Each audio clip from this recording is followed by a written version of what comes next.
Olá, queridos. Meu nome é Tista Rodrigues, essa é a Cibele Oda. Estamos muito felizes e gratos pela audiência de vocês. Para iniciarmos, eu gostaria de ressaltar que no início de cada palestra há uma bênção. Pelo que eu sei e que tenho sentido, essas bênçãos são vivas, trazem em si energia divina. Então, sempre que iniciarem e finalizarem, porque ele traz bênçãos no final também, aproveitem para absorver essas bênçãos.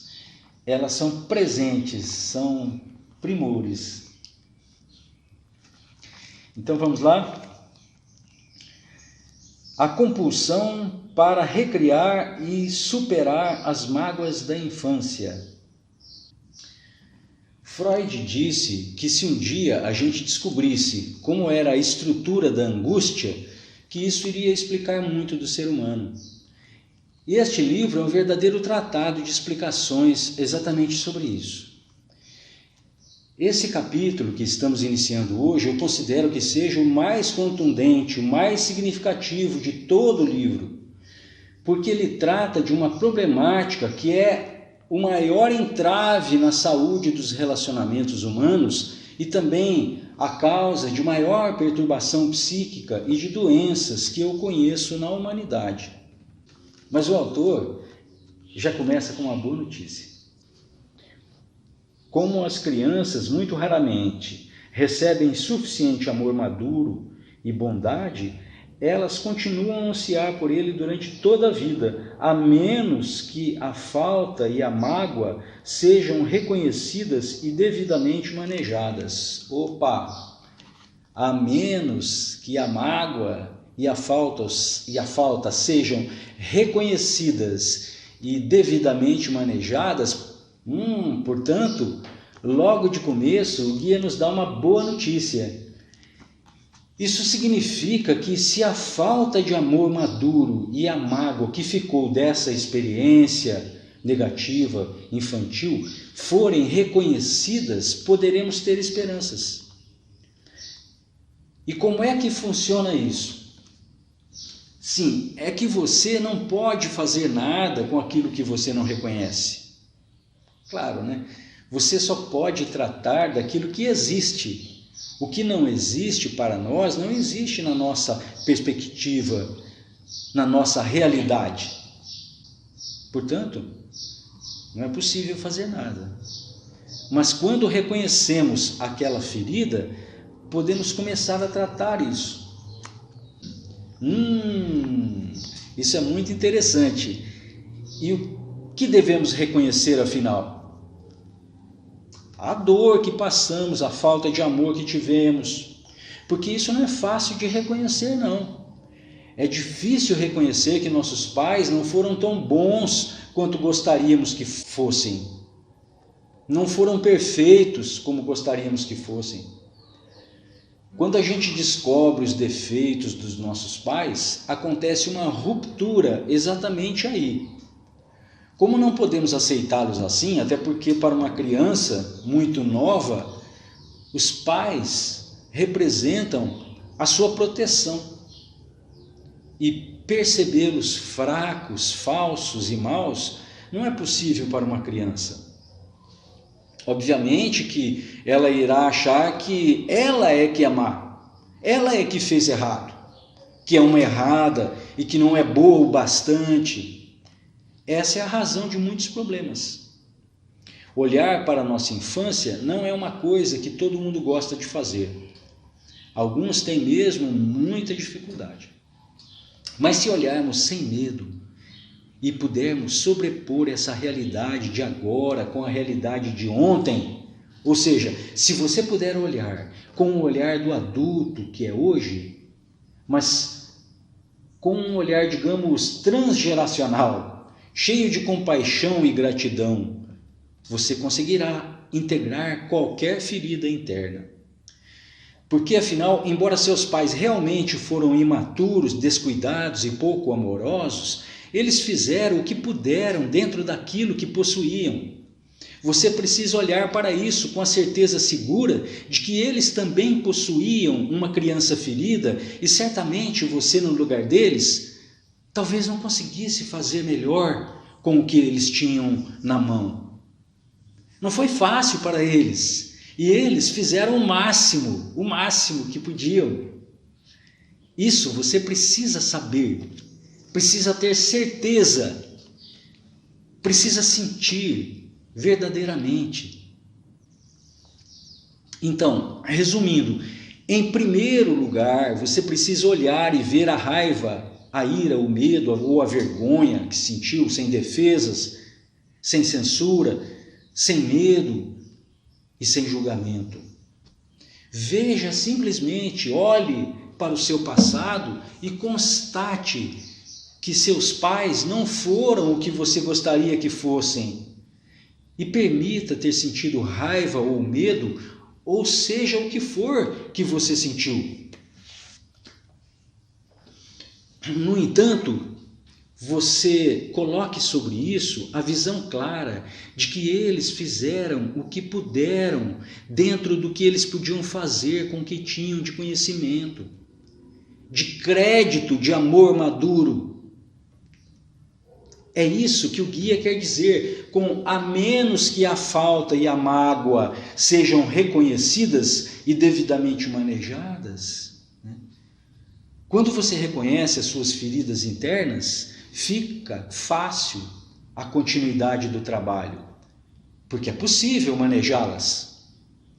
Na quinta-feira passada, eu postei uma resposta à pergunta do dia, falando que certas feridas precisam de ajuda terapêutica. E alguém argumentou que terapia é muito cara e que algumas pessoas não têm condições de fazer. Eu acredito que o universo conspira mesmo a nosso favor e não tenho nenhuma dúvida disso. E creio que o universo está todo o tempo nos presenteando com soluções para os nossos verdadeiros problemas. O caso é que não ouvimos, fazemos ouvidos surdos, queremos qualquer outra coisa e justificamos. Certa vez perguntaram ao mestre Gurdjieff qual era o problema do homem. E ele respondeu que o problema é que o homem justifica. Temos uma justificativa que nos deixará com a consciência em paz, mesmo que acabemos de recusar a resposta para o nosso maior problema. Fazemos até o sofrimento de justificativa. Ele traz por si mesmo uma desculpa pela vida miserável que vivemos. Ai, como eu sofro, olhem só como eu sofro. Quando você compreende o que se passa consigo, quando você começa a entender como você criou a sua dor, você inicia um grande feito. O universo todo se regozija de alegria por você, porque daqui para frente, certamente, você encontrará o caminho. Seja através de terapias, ou de um caminho espiritual, ou transformacional, você agora está apto a encontrar a saída. Existem feridas bem fáceis de lidar, outras que já é preciso alguma técnica para conseguir integrar essas feridas. Mas vamos dar umas boas dicas durante todo o capítulo, que você vai poder também integrar muitas coisas da sua criança ferida. E para finalizar, eu quero contar uma história que se passou comigo há algum tempo. Eu sempre tive muita facilidade para ganhar dinheiro e estive diante do sucesso e da riqueza muitas vezes. Só que quando eu estava para adentrar a porta para esse sucesso e para essa riqueza, acontecia um incidente, onde geralmente me faziam uma injustiça, que eu acabava chutando tudo para o alto e ficava absolutamente sem nada. Isso ocorreu comigo durante grande parte da minha vida, sem que eu tivesse consciência disso. Estou contando assim aqui, mas enquanto eu estava nesse jogo, eu não enxergava nada. Nunca consegui de fato ligar os pontos, até porque não dá para enxergar para quem está experimentando no momento. Eu sempre achei que fosse uma coincidência ou uma obsessão ou alguma falta de sorte, mas nunca suspeitei que isso tivesse alguma ligação com a criança ferida. Eu me formei em Renascimento e adotei essa terapia como a minha predileta. Renascimento é uma brilhante descoberta que um alemão chamado Leonard Orr descobriu no início dos anos 70. Eu já aplicava Renascimento há muitos anos, quando então me formei em constelação familiar. Constelação familiar é uma terapia breve que mostra as dinâmicas ocultas que regem o sistema familiar e que influenciam os comportamentos e atitudes do indivíduo. Ela mostra claramente os padrões de conduta repetitivos que perduram ao longo das gerações de uma forma inconsciente e pode resultar rapidamente em um movimento de solução. Mas foi utilizando a constelação e o renascimento juntos, foi que consegui um dia compreender e mudar completamente a minha vida. Quero contar-lhes esta noite. Eu já conhecia a história porque me contaram e eu não gostava nada de ouvir. Era uma lembrança que minha mãe contava, de que quando eu era bebê, tinha 1 ano e 3 meses de idade, eu gostava muito de minha avó, mãe da minha mãe.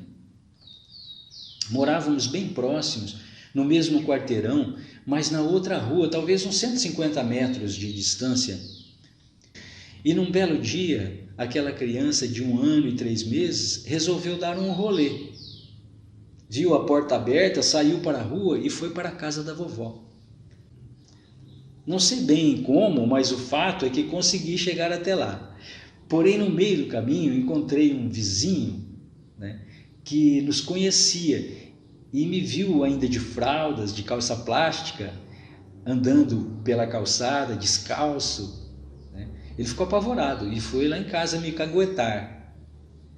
Nesse exato momento, minha mãe, que já tinha dado pela minha ausência e só faltou ficar maluca, entrou em pânico e já ia saindo pela rua gritando quando o homem chegou e avisou que eu tinha passado por ele e já tinha virado a esquina. Meu pai, que acabava de chegar, saiu correndo e foi no meu encalço. Mas nesse mesmo instante, eu já tinha chegado diante da casa da minha avó, subi os 3 degraus da entrada, cheguei na área da casa e quando me vi diante da porta, e aqui cabe uma explicação interessante. Eu estou repetindo isso porque eu vi durante o Renascimento essas cenas, Eu diante de uma porta muito grande, eu lembro da roupa que eu estava, Eu estava com uma roupinha azul e eu senti as minhas emoções e eram de um verdadeiro vencedor, aquele que está diante de um grande feito, cheio de segurança e motivação. Era uma explosão de contentamento e vitalidade. Mas quando eu estava para transpor a porta, eu fui surpreendido pelo meu pai, que diante do susto que ele e minha mãe tinham passado, me pegou bruscamente e me deu uma sova. Foi me batendo até chegarmos de volta à minha casa. Acho que deve ter sido a primeira surra que eu tomei, com 1 ano e 3 meses. E o pior foi mesmo que eu vi no Renascimento, quando chegamos em casa, isso que foi interessante, porque isso ninguém nunca me contou. Essas coisas foram contadas assim, meio... E aí pude ver mesmo, pude viver aquilo, Porque o Renascimento ele é uma regressão, mas consciente, você está consciente. É uma respiração que te faz chegar a uma regressão consciente, E aí existe uma técnica para você integrar essas coisas, isso que é importante, Esse foi o problema. Quando nós chegamos em casa, eu tinha certeza que minha mãe iria me defender, mas isso não aconteceu. Eu estava aflito com meu pai me surrando, querendo chegar em casa para minha mãe me defender. E ela estava mais aflita que meu pai, E aquela criança que estava ali não estava entendendo nada, porque ela tinha feito uma grande realização. Era realmente para ela um grande feito, e ela não entendia. E a sensação, o sentimento de minha mãe brava comigo naquele instante também, e apoiando o que meu pai estava fazendo, né, que aquele malvado estava fazendo naquele instante, isso era de puro abandono, de uma gigantesca sensação de injustiça e desesperança. Minha sorte foi que eu estava em minha casa nessa sessão de renascimento, e minha esposa, que também é consteladora e que estava cuidando da minha sessão nessa oportunidade, percebeu a seriedade do assunto e começou a fazer frases de constelação que me ajudaram a entender a posição deles e integrar aquela experiência, aceitar aquela energia, acolher com gratidão aquela energia e aquela lição, né? E entender as dificuldades que eles tinham, e eu deixei então que essa energia se integrasse. É assim que acontece a integração, quando nós sentimos gratidão e mantemos a respiração relaxada, porque nós prendemos as emoções na respiração. Por isso que a respiração tem uma grande ligação, né? E foi essa sacada do Leonardo Orr, uma história que eu conto qualquer dia para vocês. Só para concluir e que vocês entendam alguns pontos aqui. Primeiro, que algumas feridas que carregamos podem influenciar não só os relacionamentos, mas a prosperidade, a saúde, como ganhamos dinheiro, como fazemos sexo, etc, etc, etc. Porque, nesse caso, o meu bloqueio estava em transpor a porta, porque não era para transpor a porta. É isso que a criança tinha entendido, entendeu? Ela percorreu tudo aquilo e, ao transpor a porta, ela foi impedida, né? E a minha mãe, que representava muito para mim, ela também estava favorável a essa ideia, né, de me recriminar ali, de me reprimir, né?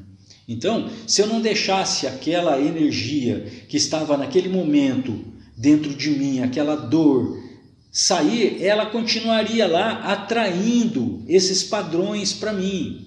Eu precisava de grandes feitos, mas quando chegava na última hora eu rompia com eles, principalmente se eu encontrasse, e eu encontrava porque é um padrão, eu encontrava sempre uma decepção, uma injustiça, e aí eu jogava tudo fora, entendeu? E quando eu integrei isso, tudo mudou, completamente mudou, né, na minha vida. Por isso que sempre quando eu respondo alguma coisa no grupo, eu falo sobre terapia, da importância da terapia, para as pessoas entenderem a importância que é fazer um trabalho terapêutico bom, né? Não é em algum lugar que você vai falar, que você vai trocar ideias. Isso é bom, mas não é a terapia que eu estou falando. Eu estou falando de um trabalho terapêutico, onde você possa realmente encontrar com essas feridas internas, porque esse é o problema maior do homem. Por isso a importância desse capítulo hoje, a gente entender e perguntar, e vocês produzirem perguntas, olharem para as suas dificuldades dentro desse paradigma, desse capítulo, e fazerem perguntas, mandarem perguntas, né, para serem respondidas no programa Perguntas do Dia. Porque essa visão das perguntas do dia traz para todos uma grande clareza, é um material riquíssimo, vocês já perceberam, né? Esse é o 1. E o 2 que eu queria deixar para vocês é: eu nunca teria como lembrar de uma experiência dessas, com essa idade, se não fosse pelo renascimento. E 1 ano, você não lembra, né? E talvez não tivesse integrado, não fosse as frases da constelação, porque não era nada fácil aceitar aquelas injustiças e minha própria mãe envolvida nela, compreendem? A partir dessa experiência, tudo mudou na minha vida e, como um passe de mágica, a prosperidade pôde chegar sem eu jogar tudo pela janela. Então, baseado nessa primeira experiência, começamos a estruturar, eu e minha esposa, uma cura da criança ferida, utilizando o renascimento e a constelação familiar. E de lá para cá evoluímos muito em nosso método, até criarmos uma sistemática que pudesse ser mais eficiente para a cura da criança interior, incluindo outros conhecimentos, como o Pathwork, a PNL, a música. O sucesso foi tão grande que hoje trabalhamos quase que exclusivamente com a cura da criança no adulto e batizamos esse trabalho com o nome de Roda de Cura da Criança Ferida. Recebo pessoas em nosso espaço, na nossa casa em Paulínia e no nosso sítio em São João da Boa Vista, de diversas partes do Brasil e do mundo, a fim de fazer a Roda de Cura da Criança Ferida. E fazemos workshops nas cidades falando sobre isso, trazendo exercícios para as pessoas que cantam também, que nós colocamos a música. A música é muito importante porque ela ajuda a ativar essas coisas, né? Se a gente soubesse a força que tem a música, né, num trabalho desses, e foi o que nós fizemos e utilizamos hoje nos nossos workshops. Através desse exemplo que trouxe aqui, é possível ver o quão transformador foi ter promovido a minha cura, não apenas por causa da prosperidade, mas principalmente por termos entendido e descoberto uma forma de poder ajudar as pessoas na cura desse que é um dos maiores problemas que carregamos, as feridas da infância. Termino aqui deixando uma questão a vocês. Imaginem o tamanho do potencial que está encoberto dentro de cada um de vocês, apenas aguardando a oportunidade de florescer, utilizando como adubo todo esse material inconsciente que vive secretamente dentro de nós. Portanto, imaginem o que vem por aí. No próximo bloco, no próximo encontro, veremos as tentativas de curar, na idade adulta, a mágoa da infância. E depois, o efeito prejudicial dessa estratégia sobre os relacionamentos. E no entendimento do capítulo completo, você estará muito mais apto a entender o processo e iniciar a cura da sua criança ferida. Um beijo no coração.